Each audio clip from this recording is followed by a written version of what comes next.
जो बड़ी खबरें अब तक इस पूरे मामले में सामने आई हैं उससे साफ है कि आखिर किस तरीके से साजिश के तहत इस हमले को अंजाम दिया गया और पाकिस्तान के खिलाफ आपको बता दें बड़ा एक्शन संभव है। ये इस वक्त की एक और सबसे बड़ी खबर हम आपको बता रहे हैं और पाकिस्तान के खिलाफ बड़े एक्शन को देखते हुए सैन्य और कूटनीतिक संबंध पर बड़े फैसले जिस तरीके से संभव हैं, भारत अपने राजनयिक वापस बुला सकता है। ये एक और सबसे बड़ी खबर आदित्य सामने आ रही है।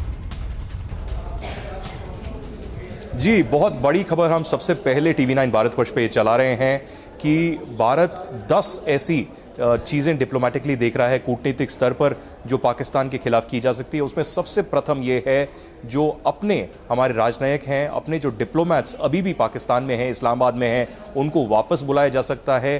पाकिस्तान के साथ जो डिप्लोमेटिक टाइज हैं पूरी तरीके से बंद की जा सकती हैं और रिड्यूस की जा सकती हैं ईमेल ओनली पे। इसका मतलब ये कि उनके देश में हमारे राजदूत नहीं रहेंगे, हमारे देश में पाकिस्तानी राजदूत नहीं रहेंगे और ईमेल पे ही सिर्फ कम्युनिकेशन होगा। ऑलरेडी पुलवामा जो आतंकवादी घटना है उसके बाद डाउनग्रेडिंग ऑफ द टाइज हो चुका था और अब 10 ऐसी अलग अलग चीज़ों पे बैठक हो रही है विदेश मंत्रालय में भी, गृह मंत्रालय में भी और रक्षा मंत्रालय में भी। इसी बैठक को देखते हुए जो बड़े फैसले हो रहे हैं उसी प्रमुख मुद्दे में ये बहुत बड़ी बात आपने आदित्य यहाँ पर बताई है, राजनयिक वापस बुला सकता है भारत अपने। उसमें एक और सबसे बड़ी खबर और लेटेस्ट इंफॉर्मेशन जहां पाकिस्तानी वीजा पर बैन संभव और तीसरी सबसे महत्वपूर्ण बात जो इस वक्त सामने आ रही है, इस पर आदित्य आपसे डिटेल चाहूंगी क्योंकि सिंधु जल समझौता खत्म करने पर भी विचार को लेकर बड़ी खबर। जी बिल्कुल, पाकिस्तान को अगर इकोनॉमिकली और साइकोलॉजिकली पूरी तरीके से डिप्राइव करना है और उनको बहुत बड़ा एक कड़ा संदेश देना है तो इंडस वाटर ट्रीटी को पूरी तरीके से ख़त्म करना एक बहुत बड़ा मुझे लगता है स्टेप लेगा।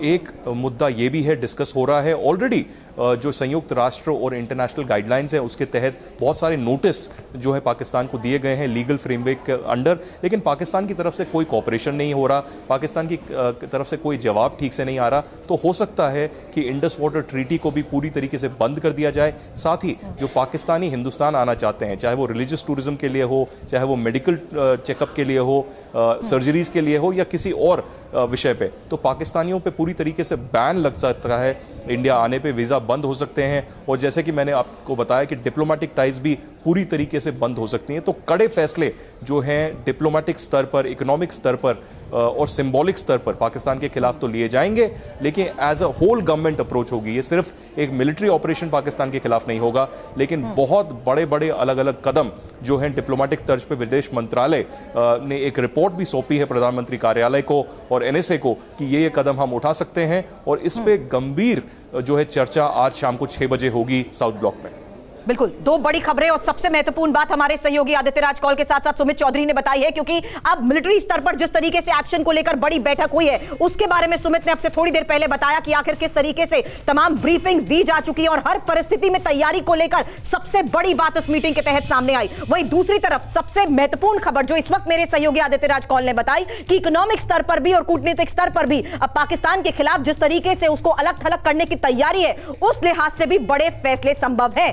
लेकिन अब आतंकी हमले को देखते हुए जो 10 बड़े खुलासे हुए हैं, शरीर के निशान से धर्म की पहचान की, ये एक सबसे बड़ा खुलासा हुआ। वहीं दूसरी महत्वपूर्ण बात इस पूरे हमले में सामने आई कि आखिर किस तरीके से चुन चुनकर लोगों को टारगेट किया गया। आपको बता दें, शरीर के निशान से धर्म की पहचान की और इस बात की लेकर बड़े खुलासे उन चश्मदीदों ने भी करे, उन लोगों ने भी करे जिन्होंने अपनों को खोया है और सांप्रदायिक हिंसा भड़काना ही मकसद था, विदेशी नागरिकों को मारना मकसद था। ये तीसरी महत्वपूर्ण बात आपको बता रहे हैं। और साथ ही चौथी महत्वपूर्ण बात कि किस तरीके से मुजफ्फराबाद के साथ साथ कराची से हैंडलर्स बैठे थे और लगातार उन्हें अपडेट किया जा रहा था। ट्रेन आतंकियों ने हमलावरों को जिस तरीके से ट्रेनिंग दी उसको लेकर भी एक बड़ा खुलासा हुआ। हेलमेट में लगे कैमरे से हत्या की रिकॉर्डिंग की गई और 3 आतंकियों ने पर्यटकों को एक साथ किया, जहां आपको बता दें कि महिला और पुरुषों को अलग कर दिया गया और जो 26 लोग जिन्होंने इस आतंकी हमले में जान गंवाई है, साफ है कि सभी पुरुष लोग पुरुष जिन्हें टारगेट किया गया, जिन्हें मौत के घाट उतार दिया गया। ज्यादातर लोगों की मौत ज्यादा खून बहने से हुई है, इसको लेकर भी एक बड़ा खुलासा हुआ है। लेकिन अब पहलगाम हमले पर एक और बड़ी खबर यह है कि कई लोगों को हिरासत में ले लिया गया है। हिरासत में लिए गए लोगों से पूछताछ की जा रही है। तो पहलगाम हमले को देखते हुए जिस तरीके से लगातार ऑपरेशंस को अंजाम दिया जा रहा है, मेरे सहयोगी अंकित के साथ साथ जितेंद्र इस वक्त पहलगाम में ही मौजूद हैं और लगातार ऑपरेशंस को लेकर, सर्च ऑपरेशंस के लेकर भी बड़ी जानकारियां दे रहे हैं। और जो बात अब से थोड़ी देर पहले हमारे सहयोगी अंकित ने बताई कि सर्च एंड हिट के लिहाज से जिस तरीके से ऑपरेशंस को अंजाम दिया जा रहा है, बड़े खुलासे हुए हैं कि कैसे अब कई लोगों को हिरासत में लेकर भी पूछताछ की जा रही है।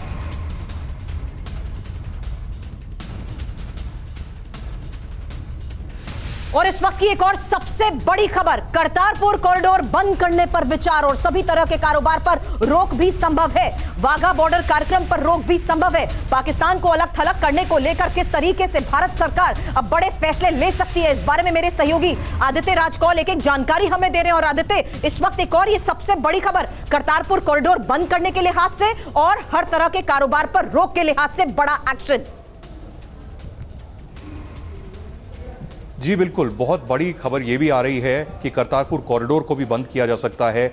ये भी एक अहम पहल थी। करीबन 2019 के आसपास जब करतारपुर कॉरिडोर को खोला गया था, एक बहुत बड़ा कार्यक्रम करतारपुर में किया गया था जिसमें प्रधानमंत्री इमरान खान और बाकी बहुत सारे लोग हिंदुस्तान से भी वहाँ गए थे। इसका इनॉग्रेशन हुआ था। लेकिन अब जब डिप्लोमेटिक टाइज ही नहीं है तो करतारपुर कॉरिडोर का क्या मतलब। और करतारपुर कॉरिडोर को भी खालिस्तानी जो है रिक्रूटमेंट के लिए पाकिस्तान ने बार बार इस्तेमाल किया। तो हो सकता है कि इस पर भी चर्चा हो, जहां करतारपुर कॉरिडोर को पूरी तरीके से बंद किया जाए। ऑलरेडी 2019 के पुलवामा आतंकवादी घटना के बाद जो है ट्रेड ऑलमोस्ट पूरी तरीके से ख़त्म हो गया था।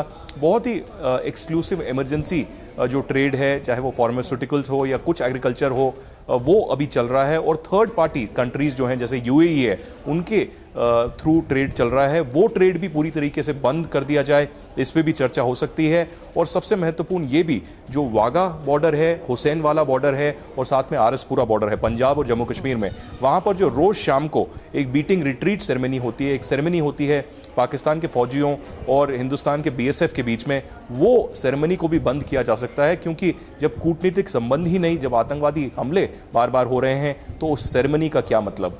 तो ये कुछ अहम कदम हैं जो कूटनीतिक स्तर पर जो भारत के राजनयिक हैं और जो डिप्लोमेट्स हैं, जो एस जयशंकर की अगुवाई में अभी मिल रहे हैं दिल्ली में साउथ ब्लॉक में, ये कुछ कड़े कदम ट्रेड के ऊपर, डिप्लोमेटिक टाइज के ऊपर पाकिस्तान के खिलाफ जो स्टेप्स ले सकते हैं वो लिए जा सकते हैं। बिल्कुल, तो पाकिस्तान से राजनयिक संबंध खत्म करने को लेकर और जिस तरीके से पाकिस्तान को अलग थलग करने को लेकर बड़ा एक्शन लिया जा सकता है, इसके बारे में आदित्य हमें खबर दे रहे हैं। साथ ही सुरक्षा परिषद में सबूत भी रखे जाएंगे।